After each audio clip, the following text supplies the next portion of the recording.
Today's lesson is all about proofs. What we have to first do is prove that two triangles are congruent, and then what we can say is that their corresponding parts, the ones that we aren't given or that we can't infer, are congruent because the triangles are congruent. Now, as an example, this first one,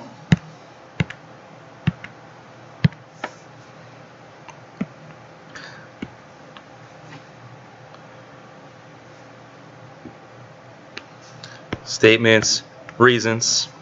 Given is that angle N is congruent to angle P. Good. We're good with that. Angle N is congruent to angle P, and that is given. Can we infer anything from this? Looking at this, I'm not seeing anything else I can infer from it, so we'll move on. And I've already marked that they're congruent. Next, we're given that MO is congruent to QO. So I say MO is this side length. It is congruent to QO, that side length. And that is given. So I'll put that down. MO congruent to QO. And I look at this and I say, can I infer anything from that given information? These two sides equal? No, I can't. But what I do know is that I've been giving a pair of angles that are congruent and a pair of sides. So my options, if I have an angle and a side, is I can ask for another angle, so I can have angle side angle, or I can ask for another angle with angle angle side, or I can ask for another side and side angle side. So what I'm going to look for are two angles that are congruent, which would fit either of these two, and then if that doesn't work, I'll look for a side. Looking at this, I'll realize that we have these two triangles should be congruent. This one doesn't look like it's going to be at all, but I do see crossed lines right here. And what I can see is I have vertical angles right there and right there.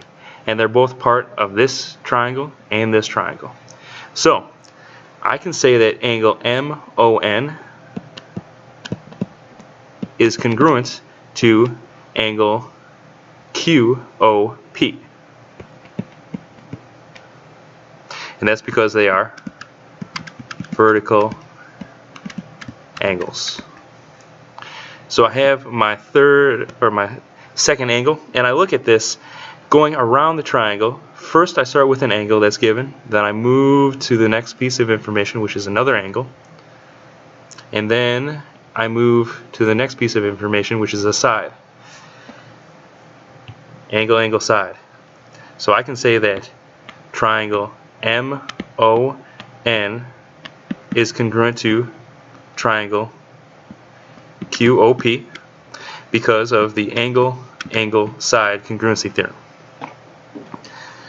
Now what I need to do is prove that MN equals QP. So MN is this right here, and QP would be this right here. I don't know that unless I know that these triangles are congruent. Because I know these two triangles are congruent, I can say that any parts that correspond to each other are congruent because the triangles are congruent. So I say that MN is congruent to QP because corresponding parts of congruent triangles are congruent. And that is how I prove it. Moving on to the next one. Start with my statement and my reason. C is the midpoint of AE. C is midpoint of AE. Can I infer anything from that? So AE is right here. C is the midpoint, which means that it's halfway between A and E, and each part, AC and CE, are going to be congruent. So I write down that this was given, and I can say that AC is congruent to EC because of the definition of midpoint. Next, C is the midpoint of AE and DB. So I'm going to rewrite this again. C is midpoint of DB. That's given. If C is the midpoint, that means it's halfway between, which cuts DB into two equal parts, both DC and BC. And that's also definition of midpoint.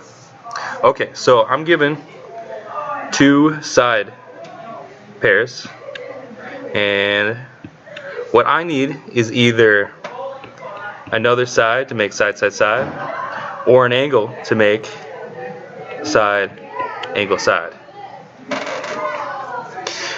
I don't have any other information. Gretchen Hahn and Julia Miller to the office.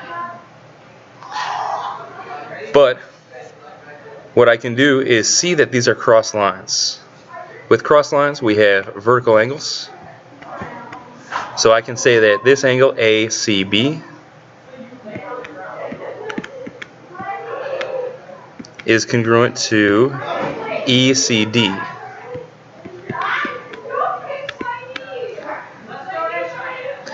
And that is because they are vertical angles. I have a pair of sides, and a pair of angles. Looking at it, I have a side, and then I move along and I have my angle, then another side. So therefore, the triangles are congruent because of the side, angle, side congruency theorem. Once I have stated that the triangles are congruent, this is where it gets a little tricky, because I'm trying to prove that AB is parallel to DE. I'm trying to prove this. What we've seen in the past is whenever there are parallel lines, we're looking for some alternate interior angles. So to these two lines, angle B and angle D would be alternate interior angles. I could have also chosen angle E and A, but I'm choosing B and D for right now.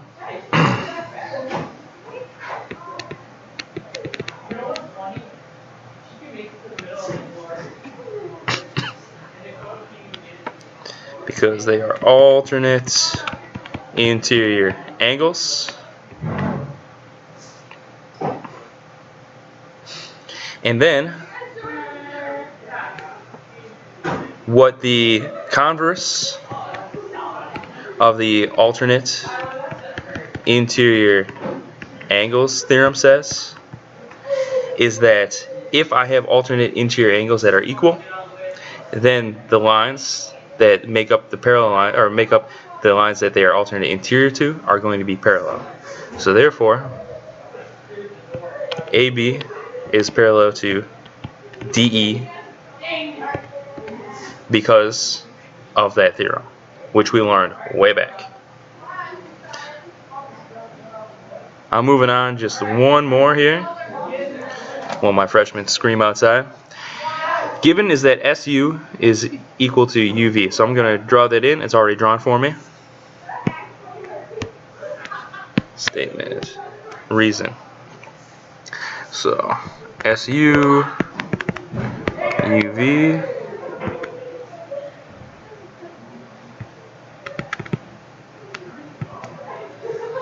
and then I can see that if this is a right angle right here, then this would also be a right angle, because that means that these two lines, TU and SV, are perpendicular. So if they're both 90 degrees, I can say that angle SUT is congruent to angle VUT because they are perpendicular.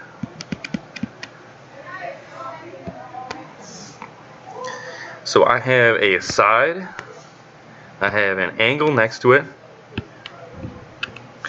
Now what I need is either another angle to make side, angle, angle, also known as angle, angle, side. That's the way we usually write it. Sorry about this.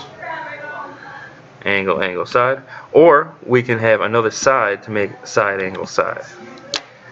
looking at it, I'm not given any other information, but I can see that this side is shared by both triangles. So I'm going to say that TU fits on both triangles and is equal to itself.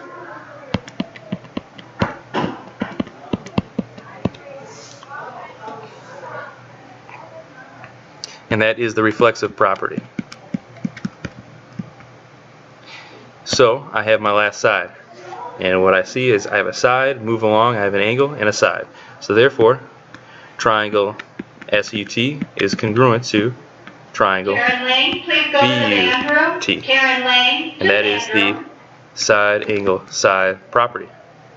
Once I have proven that the triangles are congruent, now I can prove that ST is equal to VT because they are corresponding parts of congruent triangles, so therefore they're congruent.